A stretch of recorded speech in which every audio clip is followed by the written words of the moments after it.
Welcome back. Agencyclick presenting Everything Film with Film Robot, broadcasting from the Shark Club in downtown Vancouver. Joe Leary and Patrick Shelton of Everything Film, Film Robot, Agencyclick. You do it all. Hey, by the way, it's so cool because as we do the show today, we are being photographed from so many different angles today. It's crazy. And you know what? A good friend of mine that I've known for years has a studio. It's called Somblin Studios. And if I'm putting out a good shout out for him because he's come to the goodness of his heart and come out here and take some good photos of us. He does everything, all packages and actors' headshots and all that kind of stuff. He wants some high quality work. Check out Somblin Studios. Ron Somblin, and again, I will give him a shout out because I met him years ago on one of my radio shows, and he gave me this beautiful piece of framed art. So congratulations. Ron, thank you so much for doing it. Yeah, thanks for being here, Ron. Well, as we're strolling down memory lane, ladies and gentlemen, I'm going to be a little self-indulgent and introduce you to Mar Anderson's, who, despite his body of work, which we will get into, and it's deep and it goes back some years, but I've known you on a personal level, and you were telling me, and I said, save the story, because I don't remember when or where we first met. Apparently, Mar, first of all, welcome. Thank you. And tell me, when did you and I first encounter each other? Media icon Joe Leary. The first time we met, I used to publish a movie magazine when I was in high school. And there was a gentleman by the name of Brent Calvert who ran a company called ETC Concepts. Yeah. And the late Brent Calvert, who was just a gem of a human being, and he hired me to run screenings and do campus stuff for high schools and universities. And so as I got a little older, I started running the screenings by myself. And I remember there was this guy named Joe Leary who was going to be hosting the movie premiere for CHRX that night. Wow. And he couldn't have been a kinder gentleman. And, that's actually where we first met. I think that was, not to age ourselves, but early 90s. Well, I'm good that that's how the story concludes, because I would have thought, if you had said, by the way, you kind of gave me some tood.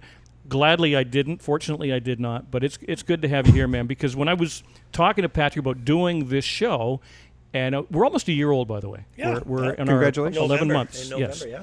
And when we were talking about some of the people, I'm going through my immediate Rolodex of who I know that's associated with film, and I said from day one, got to get Mar Anderson on the show, because you go back to a time when this city was, before it actually became known as Hollywood North, there was a lot of stuff going on, but you were there. Because I remember we would run into each other constantly in various venues around the Lower Mainland, and you were, I just booked this, I just booked an X-Files, I just booked Dead Man's Gun. And the funny thing is that I'm second generation film in Vancouver, which is really rare.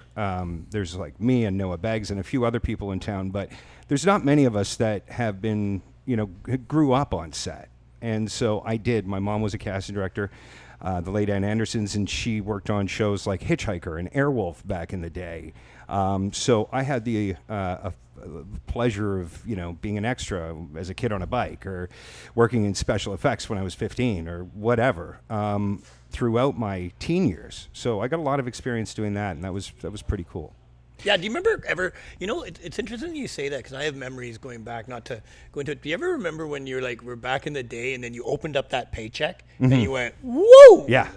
Hollywood has some good money here. Yeah, totally. Like, that's the most money I ever made. Especially when rent was like weeks. $200 a month. You just open up that check. Remember those days? I want more of this, you know what? right? I'm old. I predate you guys. Yeah, I do. That's the scary part. A check. So because of the fact that your mom was involved in casting, who did not want me to get into the business. So were you a set rat? Like, was she taking you around to sets? She was a single mother who raised me, and so sometimes there was no babysitter, or my grandparents were busy, and I'd have to go to work with her, and so work was. Did she work for specific shows, like she on X-Files, or was she like specific, or everything? Yeah, she did. Like we're talking in the '80s. She did like Airwolf, Hitchhiker. She was the first to do Poltergeist and not Stargate, but there was another MGM show, Outer Limits. And so she was around for a long time and then retired and lived out the rest of her years quite happily. So, but at some point, the attraction, the lure of Hollywood, or the lure of filmmaking, or something, it was in me from when I was this big. Yeah. It wasn't probably early on. It wasn't about the money, because I don't know if the money was that plentiful when you first began. But looking through your resume, and this is the thing I've always said about Mar Anderson's. I mean, you've certainly covered the gamut of anything that's been shot in the 604 or the 778. You've pretty much had a footprint in it. And in the early days, What was this city considered like in terms of the view of those down south that would bring their productions up here? Were they sort of doing it out of a weak Canadian dollar, or were they doing it because they thought, you know what, there's some great scenery up there and there's a really good body of talent? You said it right out of the gate. It was the dollar, I think, initially. And then we started developing good crews and good talent, good people. But, I mean, you look at what Chris Carter did with X-Files and Millennia and all these different shows that followed suit. I mean, there's a lot of really talented people that have come out of British Columbia and Canada, for that matter. I mean, look at Dune, right? Yeah. So we're very fortunate. I think back then it was really to do with the dollar, and a lot of it still to this day is. But the caliber is second to none. I mean, I'm sure that the industry has advanced tremendously in those ensuing years. So the initial attraction might have been, of an economic value. But if the credibility wasn't here, if the crew wasn't here, if the talent wasn't here, totally, they would have said, it doesn't matter, we're going elsewhere. And make no mistake, time zone is a huge deal. And the fact that we're a 2-hour and 49-minute flight away from Los Angeles. And it wasn't that long ago. You could even go back, Joe, to like 15 years ago. And I remember them actually revolting in Hollywood, saying the only place you can make movies is Hollywood. That's kind of gone now because they've, facts are a fact. Well, you look at Georgia, look at New Orleans, look at the world's a big place. Yeah, and Hungary, Budapest. I mean, all these places have built huge tax credit, the province of Quebec, huge tax credit infrastructures to lure, because it's billions and billions of dollars. Yeah, the one was New Mexico. I don't know if you heard about that. That's right. Yeah. They took away Big Sky. We were talking about that on the last show. Big Sky was here. It's set in Montana. Right. They got better tax incentives than Vancouver to move the show to New Mexico.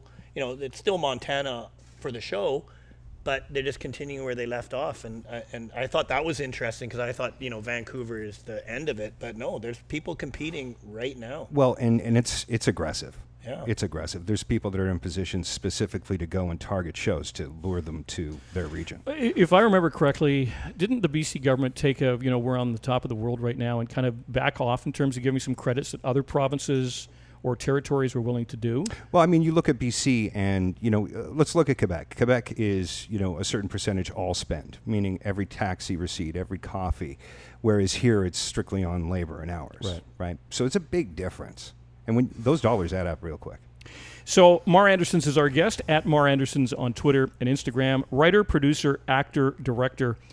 We could literally run down the resume of appearances and things, but you've certainly branched out. Was that something conscious from the start? Were you quite content just to play roles, or did you always think, there's so much more in this industry, I want a piece of it all? I always wanted to produce. And for me, when I was a kid, I really loved acting. And so I had some success with that. And then I produced a little short film, which won Leo that year, and some music videos. And then I went and did a feature, which traveled to 14 festivals worldwide, called Barbecue Love Story. And then said, no, I don't want to produce anymore. I want to act. So I went back and I started acting again.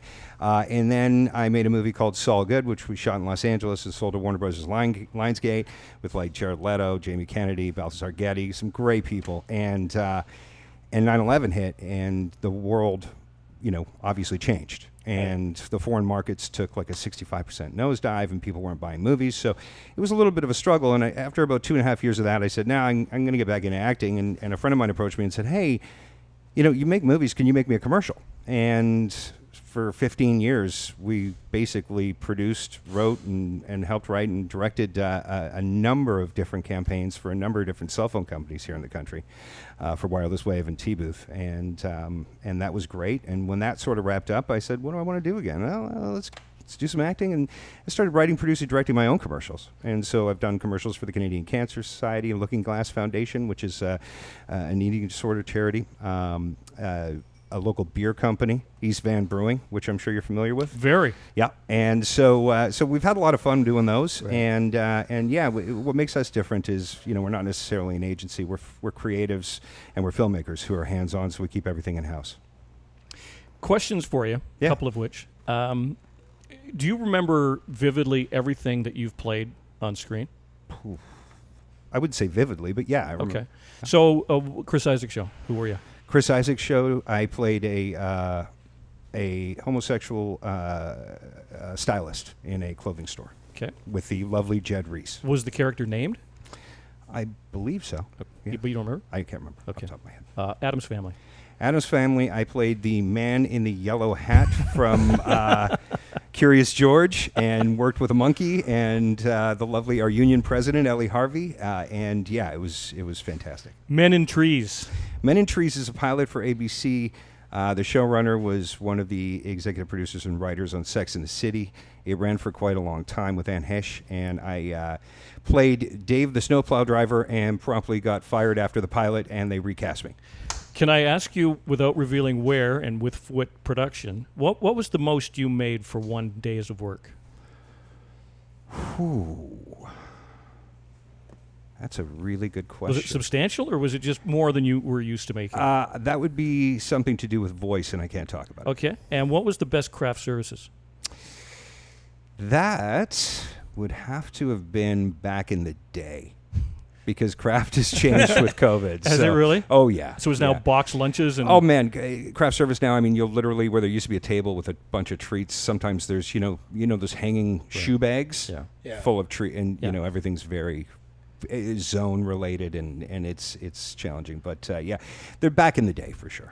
How many of the shoulders you've rubbed over the years, rubbed shoulders with, I should say, how many people impressed you, and were there those that you were expecting to like that you kind of went? We had Alex Ponovic on a show recently. Lovely human being. Lovely human being. Everybody agrees. And he, without hesitation, named somebody who we're not going to release that name. You can go back to our prior shows. But we just said, was there anybody you ever dealt with that you just blurted out a name? Were there people, without you putting you on the spot, Mar, were there people that surpassed your expectation, and or people that just didn't meet your level of expectation? As people. Probably Ron Livingston, Mark Wahlberg, really just great people. Yeah. Even Dave and Jillian back in X-Files days. Those were the early days, but they were absolutely fantastic to work with. And then, I've never really had a negative experience with somebody. I've been very fortunate. I'm a pretty personable guy, and I give people space, and, so I don't really have a negative per se, but there's definitely been some challenging times for sure. So what do you think of the industry today? I mean, COVID aside, is it still a vital industry? Is it still thriving in British Columbia? In the foreseeable future, does it have 5, 10 infinite years left? And would people be wise to still consider it, or is it kind of oversaturated? Not oversaturated at all. I mean, terminal velocity probably. This isn't going away. And with the paradigm shift of everything changing, whether it's be from radio to this, streaming is no different. And everyone's adapting and learning and growing as we move forward, I think that Vancouver's going to be a hub, again, relating back to that time zone thing. We're always going to have work here. How much? Depends on the dollar, and I truly believe that. So we acquainted ourselves, or we located as to how we actually met. You guys have been sort of struggling to think of where you know each other from. Any ideas where you and Mark Anderson's Probably hockey. He ran me in the boards from behind. Yeah, for sure. Well, you know what, Mar, it's a pleasure to have you on the show finally, because as I said, when we first talked about doing this thing, the first name that popped to mind is you, because you've done everything and you've done it for as long as I've known you. And it's nice to see that you've morphed into so much more, because I think you can't be a one-trick pony in life in general, especially if you're in a specialized field. I mean, I didn't have the luxury of a 40-hour salaried gig throughout my life. It was basically pay to play, or you got fired if the ratings were down, or whatever. And I think a lot of people are having to adapt to that as a new model in their life now, where they had that, 40, 60, 80-hour work week. Yeah. Now it's like, I got to hustle. I got to work twice as hard to get half the work for the same amount of money. Mm-hmm. And it's a different world. And I think it's going to move more to that as time goes on and as technology gets better. That's actually a good segue, because you mentioned voiceover, so I don't want to put you on the spot, but you got anything for us? A voice? You got anything that you can give our listeners? Yeah, I mean... that they might even know without giving it away?